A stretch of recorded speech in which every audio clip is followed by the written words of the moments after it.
The desert wind whipped through Mercy Ridge like a warning. Dust hung in the air, heavy with heat and tension. Sheriff Elijah Kane rode through the center of town, boots clinking against the stirrups, hat low to shade his eyes from the blazing sun. People parted as he passed, but not with respect, with fear. Mercy Ridge had its own law, and Kane was one of the few men still trying to enforce it. At the heart of the town square, a crude platform had been erected, a makeshift auction block. Men stood in tight circles, murmuring, placing bets, laughing with mouths full of rot-gut whiskey. But the sheriff's gaze went straight to the center. She was there, chained at the wrists and ankles, barefoot, dust coating her pale skin like ash. Her dress was torn, eyes hollow yet burning. She stood upright, proud somehow, though the iron links dragged her shoulders down. Her name wasn't known, but her silence roared. A man with gold teeth and a voice like gravel barked prices. "Come now, boys, look at this one. Strong as a mule, wild as a mustang. Break her in and she'll cook for life." Kane stopped his horse. A hush fell over the square. "What in God's name is this?" His voice carried like thunder. The auctioneer smirked. "Private trade, Sheriff, ain't your concern. Mercy Ridge is under federal jurisdiction now. Human trade is a federal crime. Release her." Laughter. Guns shifted in holsters. No one moved. Kane dismounted, walked forward slow, one hand resting on the revolver at his side. The woman's eyes locked on his. They didn't beg. They judged. "If you don't unchain her, I will," he said. "You planning to buy her, lawman?" The auctioneer sneered. "Because that's the only way she's going anywhere." Kane pulled out a coin pouch and threw it at the man's feet. Silver scattered. "That'll cover it." There was silence. Then a voice. Hers. "Don't think this makes you a hero," she said, voice dry and cracked. "I've seen what men do when they pretend to save you." Kane looked at her steady. "Then don't pretend I'm saving you. Just come with me. No chains." She hesitated, then nodded once. The crowd parted as he walked her off the platform, chains clinking with each step until he knelt to unlock them. Her wrists were raw and bleeding. He offered her water. She didn't take it. "You got a name?" he asked. "No," she answered. "They took that too." "Then we'll find you a new one." She stared at him like he was something she couldn't quite believe, like hope, foreign, dangerous, maybe real.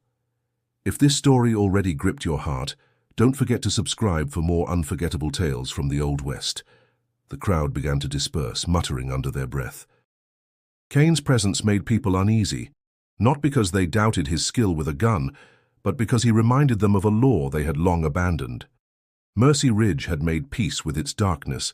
Kane hadn't. The auctioneer knelt to gather the scattered coins, gold tooth glinting with greed. "You overpaid," he muttered. "Didn't do it for you," Kane replied, turning away. Clara, though she hadn't said her name yet, Kane already thought of her that way, walked a step behind him. Not because he ordered it, but because she didn't trust walking beside any man. Her wrists still bled. Her silence was armor.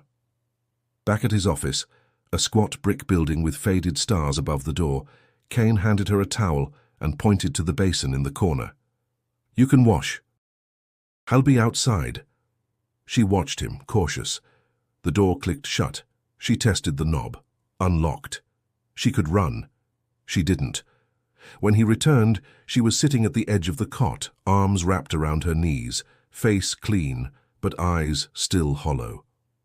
"Where were you taken from?" he asked gently. "North of the Sierra.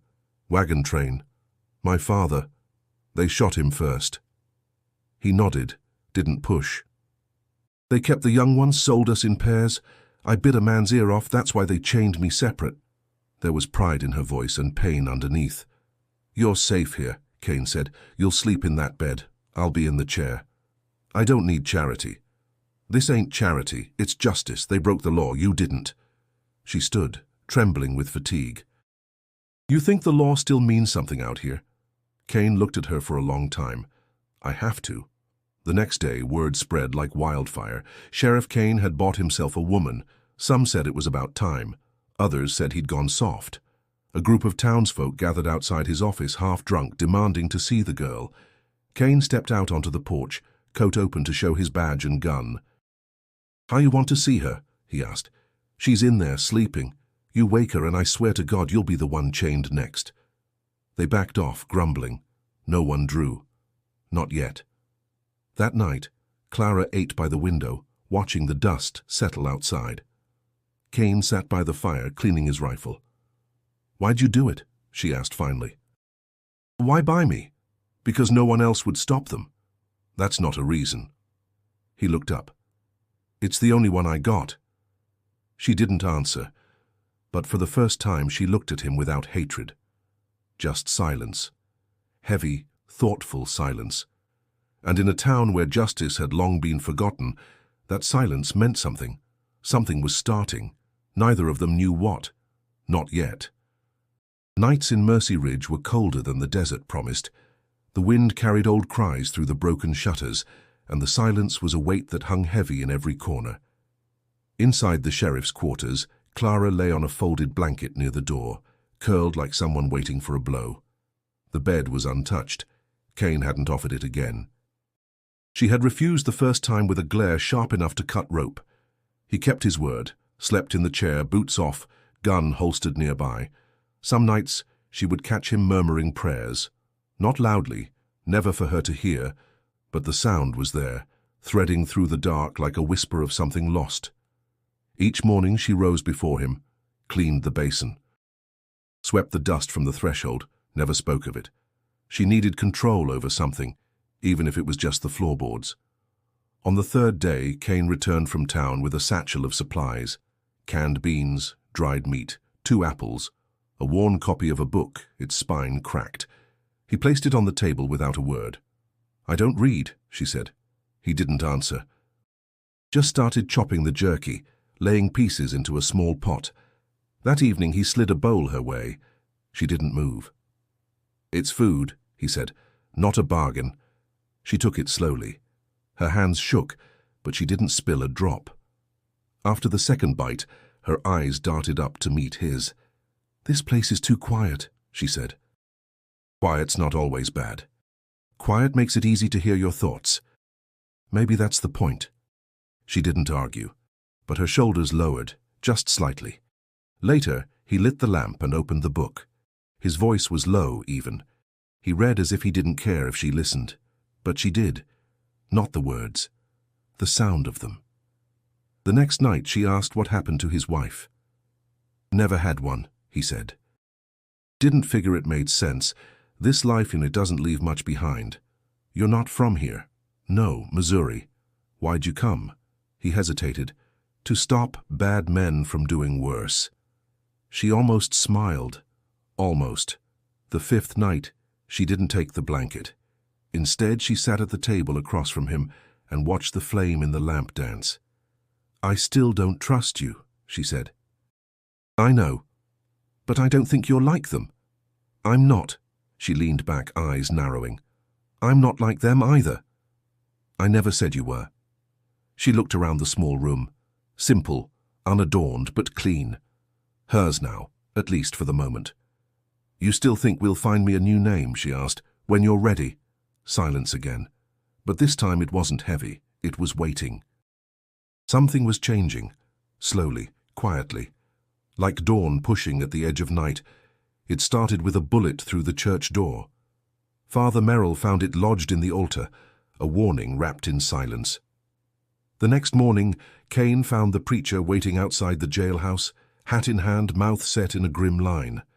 "They're back," he said. Kane didn't need to ask who. Word traveled fast in Mercy Ridge, especially when trouble wore spurs and rode with dust trailing like a funeral veil. Clara saw the shift in Kane that day, the way his hand hovered near his belt more often, the way he scanned windows, not faces. He moved with quiet calculation, a man measuring a storm he'd seen too many times before. "You know them?" she asked. He nodded. "The ones who took you?" "They're called the Knox Riders." She looked away, face stony. "They run routes from El Paso to Cheyenne, smuggle women, sell them to places like this." "And they want me back?" "They want what they lost, and they don't like being embarrassed." Clara stood by the window, arms folded tight. You shouldn't have taken me. You'd rather I left you. I'd rather you didn't put a target on your back for someone like me." Kane looked at her then. Really looked. "You're not someone. You're the only reason this town remembers it has a soul." She didn't reply, but she didn't turn away either. By nightfall, a rider came through, wild-eyed, his horse frothing, shouting that he'd seen the Knox riders camped near Red Hollow, less than 2 days out. The town council met in the saloon. Fear soured the air.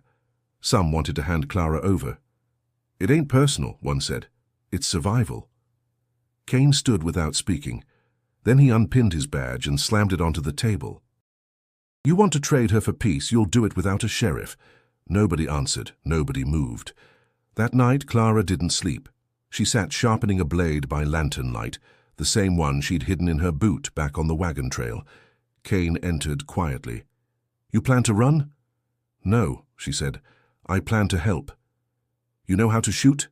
She met his eyes, unwavering. "I know how to kill when I have to." He studied her. "You don't have to prove anything." "I'm not trying to. I'm trying to stay alive." Kane handed her a pistol. She checked it without hesitation. "I don't want you getting hurt," he said. "Then don't get in my way," she replied. For the first time, Kane smiled. "You really are trouble," he said. "No," she answered. "Trouble's coming. I'm just not afraid of it anymore." And as the night deepened and the wind shifted, the town held its breath, for dawn would bring blood, and neither Kane nor Clara would face it as they had before. They weren't just survivors anymore. They were ready. At first light, smoke curled up from the hills like a serpent. Mercy Ridge woke to the scent of fire and fear. The Knox riders had arrived, not in silence but with thunder in their hooves and cruelty in their laughter. They came hard, fast, a dozen or more, faces covered in black cloth, rifles raised, windows shattered, horses screamed. A lantern was thrown through the door of the general store, and flames roared to life. Kane was already in the street when the first bullet whined past his ear. Clara was beside him, rifle steady in her hands, her eyes narrow with focus, not fear. "Take the left," Kane barked. She didn't argue. She ran toward the water tower, crouched low, took aim, and fired. One rider dropped. The others scattered like wolves, but not before another charged straight at her. She didn't flinch. 2 shots. The horse buckled. The man tumbled. Inside the saloon, townsfolk ducked beneath tables, crying out, praying. But not all hide. Old Martin, the blacksmith, grabbed his rusted shotgun and fired out the window. Miss Della from the boarding house dragged wounded men off the street. Kane moved like a ghost, shooting, ducking, reloading. He took a shot to the shoulder but didn't fall. Clara reached him, tore her shawl to stanch the bleeding. "You still with me?" she asked. He gritted his teeth. "You'll know when I'm not." The gunfire slowed, then paused. A silence fell over the town square, thick and sharp. Then a voice boomed from the church steps. "You got something of mine, Sheriff." It was Garrison Black, leader of the Knox riders. Tall leather coat, eyes like poisoned glass. "She don't belong to anyone," Kane called back. Garrison laughed. "Everything out here belongs to someone. You just ain't figured that out yet." Clara stepped forward. "I'm not yours," she shouted. His head tilted. "You still got that bite, girl. I like that." She raised her rifle. "Come and take it." Garrison lifted a pistol and fired. But Clara had already moved. She dropped to one knee, fired twice. One shot clipped his leg. The other shattered his gun hand. He screamed, went down hard. The rest of the riders hesitated. Then the townsfolk surged forward, firing from alleys, rooftops, doorways. The Knox riders broke. They rode hard, wounded and panicked, leaving smoke and bodies behind. When it was over, Mercy Ridge was battered. The church burned. 2 men lay dead in the street. A young boy, not more than 12, bled from the leg but would live. Kane leaned against the well, pale and sweating. Clara helped him sit. "You did it," he said, voice weak. "No," she replied, gripping his hand. "We did." And as the sun climbed over the ashes, there was no applause, no cheers, just breath heavy and shaken, and the sound of a town that had remembered how to fight. The town smelled of smoke and blood. Mercy Ridge didn't celebrate its survival. It mourned. The church was a black skeleton. The general store, a husk. Bodies were buried before sundown, and silence wrapped the streets like a shroud. Inside the sheriff's quarters, Kane lay on the cot, face pale, shoulder bandaged. Clara sat beside him, a bowl of water and clean cloth in hand. She didn't speak, just watched the rise and fall of his chest, slow and uneven. "Still breathing," he muttered, eyes half open. "Barely," she answered, wringing the cloth. "You stayed." "I said I would." A pause. "You saved me," he said, voice raspy. She dipped the cloth again. "You would have done the same." He nodded faintly. "Doesn't mean I'm not grateful." For days she cared for him, changed bandages, fed him broth, cleaned his wounds and ignored her own. The town sent supplies but kept its distance. Fear hadn't left, just quieted. On the third night, Kane woke to find her asleep in the chair beside him, head resting on her folded arms, fingers twitching from some dream she didn't speak of. He whispered, "Clara." She stirred, looked up. "You need something?" "No, just wanted to know you were still here." She nodded, rubbing her eyes. "I don't sleep well." "Me neither." They sat in silence again. But this time something was different. There was space now, not walls. "Back on the trail," she said softly. "Before they took me, I used to believe in good men." Kane didn't move. "They killed that belief." He waited. "But when I saw you throw that coin bag, I thought maybe there's one left." He met her gaze. "I'm not perfect, Clara. I've done things I don't talk about. I don't want perfect," she said. "I want real." Outside, a horse whinnied. Distant thunder rolled. But inside, the air was still. She stood and paced the room, restless. "I don't know who I am anymore. You're strong, you're smart, you're alive. I'm broken. Then so am I. We just carry the cracks different." She turned, studying him. "What if the law comes? What if they say I don't belong here, that I'm nothing but property without a name?" His jaw tightened. "Then I'll fight them too." "You can't fight everyone." "I can fight long enough for you to find yourself." She stepped closer. "You believe that?" "I believe in you." Her breath caught, just for a second. Then she sat back down, closer than before. "I never asked for a savior," she whispered. "I never claimed to be one." Their hands touched barely, not as lovers, not yet, but as something new, a beginning. And in a world made of ashes and dust, that was more than enough. 3 days after the riders fled, a pair of men in grey dusters arrived at the edge of town. They didn't wear badges, but their boots were polished, their rifles clean, and their silence carried weight. They rode straight to the sheriff's office. Kane, arm still bound, stepped outside to meet them. Clara stood behind the door, watching. "You Elijah Kane?" the older one asked. "I am." "Name's Turnley. This here's Branch, U.S. Territorial Law Enforcement." Kane nodded once. "What brings you?" Turnley glanced at the scorched steeple, then back. "Heard about your little incident, heard you took a woman off a slaver's block." "I did. She have papers? Name? Any proof she wasn't property?" Kane's jaw clenched. "She's a person." Branch snorted. "That's not what the law says." Kane stepped forward. "The law says slavery's illegal." "That block was a crime." Turnley raised a hand. "We're not here to argue, just need to know who she is for the record." "She doesn't remember her full name," Kane said. "She's recovering." "You keeping her here?" Branch asked. "She's under my protection." Turnley scratched his chin. "That's thin, Sheriff. Looks like you've claimed her. Maybe even attached." Kane's voice was flat. "Watch your words." Turnley didn't blink. "You got feelings for her, that's your business, but the law don't recognize feelings. If she's got no status, we might have to take her in, sort things out in Cheyenne." Clara stepped out. "You want to take me?" she asked. "You'll have to drag me." Turnley looked at her. "Ma'am, we're just trying to—" "No," she interrupted. "You're trying to erase me again." "Put me in a box I already burned my way out of." Branch shifted. You got no right to stay here without documentation. Kane looked between them. Then, quietly, what if she had it? What if she had a name, a home, a marriage license? Both agents paused. That'd change things, Turnley said. Then she'd have standing. Couldn't be moved without consent. Clara looked at Kane, eyes narrowing. What are you saying? She asked. I'm saying we make it official. Her voice dropped. You'd marry me just to shut them up. I'd marry you, he said slowly, to give you protection, stability, and yes, because I care about you. Clara folded her arms. I don't need saving. I'm not saving you, Kane replied.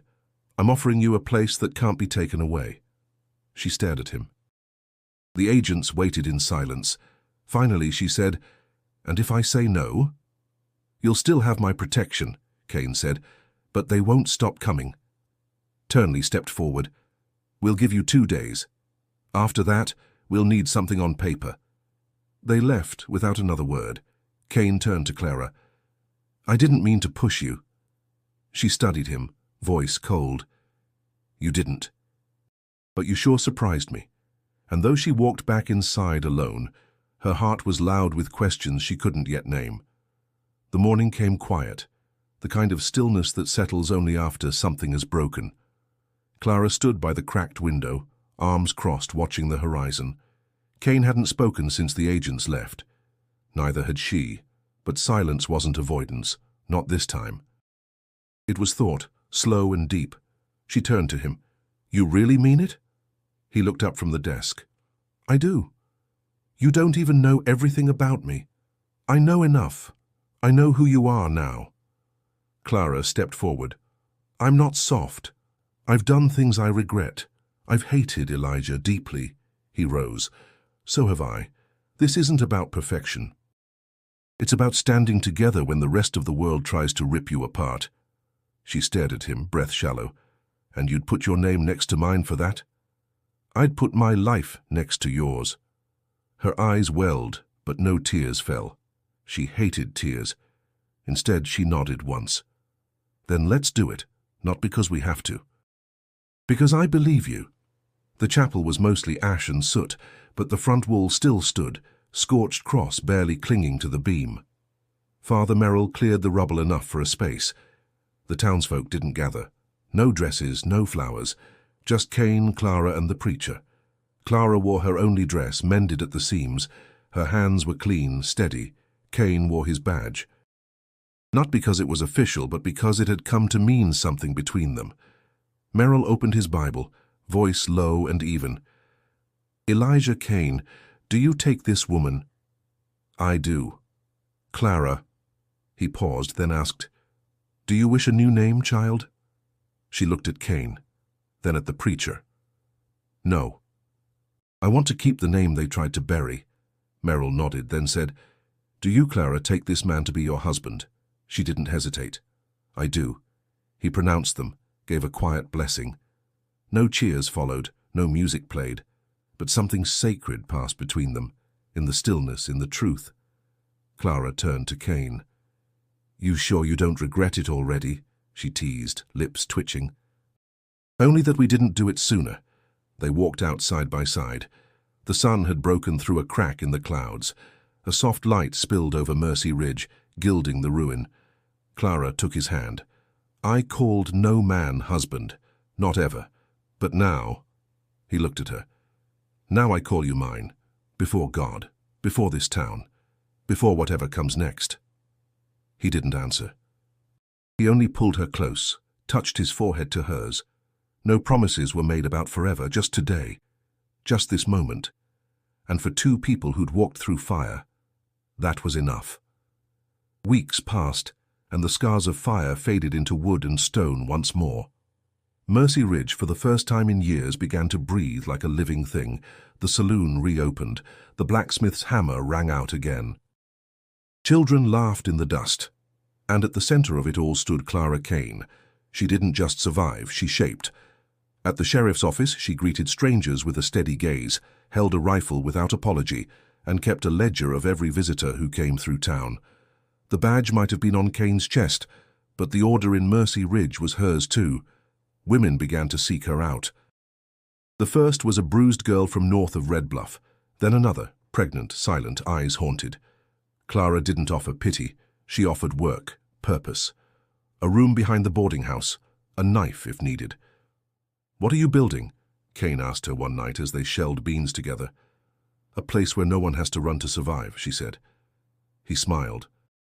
"That sounds a lot like hope." She didn't smile back. "It's not hope. It's work." Still, her voice was gentler than before. The weight she carried wasn't gone, but she bore it with pride now. Kane saw the town change around her. Della started teaching letters to the younger children. Merrill began rebuilding the church by hand. Even the men who once grumbled about Clara's presence now nodded as she passed, hats in hand. One evening, as Kane repaired the fence, a young boy approached with a bundle of flowers. "Ma says to give these to Miss Clara," he said shyly. "Says she helped us." Kane took them, eyes soft. "She does that." Inside, Clara placed the flowers in a mason jar and set them on the windowsill. "They're wilted," she said. "They're real," Kane replied. Their nights became quiet, full of soft laughter and touches without fear. They spoke little of the past. There was no need. What mattered was now. Shared meals, stories told by lantern light, the rhythm of a life neither of them thought they'd live to see. One night Kane woke to find Clara gone. He found her on the porch watching the stars. "Couldn't sleep?" he asked. "I keep thinking," she said, "about the women still out there, still chained. We can't save everyone. No, but we can make them a place to land." He stepped beside her. "Then we will." She leaned into him, warm against the night. "This isn't the end, is it?" He kissed her hair. "No, Clara. This is just the beginning." And with Mercy Ridge breathing stronger than ever, the sheriff and the woman who once stood chained in the square had become something more than legend. They were the heart of the town, and the town, finally, had found its soul. They came at dawn, like all cowards do, loud and reckless, thinking the sun would blind instead of reveal. A new gang, unfamiliar sigils stitched into dark coats, rode into Mercy Ridge with rifles slung and arrogance thick in their wake. But this wasn't the town it used to be. Sheriff Kane stood at the edge of the main street, coat blowing open, badge glinting. Clara rode up beside him, shotgun across her lap, eyes fixed forward. "They think this place is still afraid," she said. "Let's remind them," Kane replied. Behind them doors opened. Men, women, and even children stepped out, some armed, some not, but all standing, not running. The gang slowed, noticing. One of them, younger than the rest, hesitated. The leader didn't. "We're here for the girl," he shouted, pointing at Clara. "The one who killed Garrison Black." Clara raised her chin. "He chained women like livestock. I'd do it again." The gang leader snarled. "Step aside, Sheriff." Kane didn't move.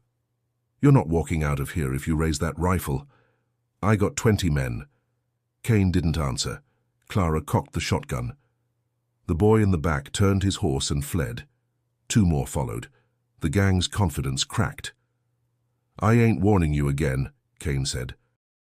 The standoff lasted 10 more seconds. Then someone fired. Chaos broke loose. Gunfire erupted down the street. Smoke and screams rose. Kane took one down with a single shot. Clara moved with purpose, quick, clean, deadly. She had no mercy left for those who brought chains. Within minutes it was over. The gang broke, scattered into the hills. Not a single soul from Mercy Ridge died. When the dust cleared, Clara helped Kane to his feet. "You're getting slower," she teased, wiping blood from his cheek. "Just wanted to see if you could keep up." They stood in the center of town, surrounded by people no longer hiding. Merrill approached, bandaged but smiling. That was something. Della nodded, eyes shining. "You've given this place a future." Clara looked around. The rebuilt church, the faces filled with pride instead of fear, the laughter of children rising once more. "This town gave me mine," she said. Later that night, as stars filled the sky, Clara and Kane sat on their porch, hands clasped, silent. "We did good," Kane murmured. She leaned her head on his shoulder. "We're not done. No, he agreed. Not by a long shot. She smiled, voice soft. But tonight, we rest. And they did. Not as fugitives, not as ghosts, but as the beating heart of a place reborn by courage, justice, and love. If you were moved by Clara and Kane's journey, subscribe now for more epic Western love stories that honor strength, healing, and redemption. And don't miss the next video. Another legend of grit and grace awaits you, just one click away on the screen.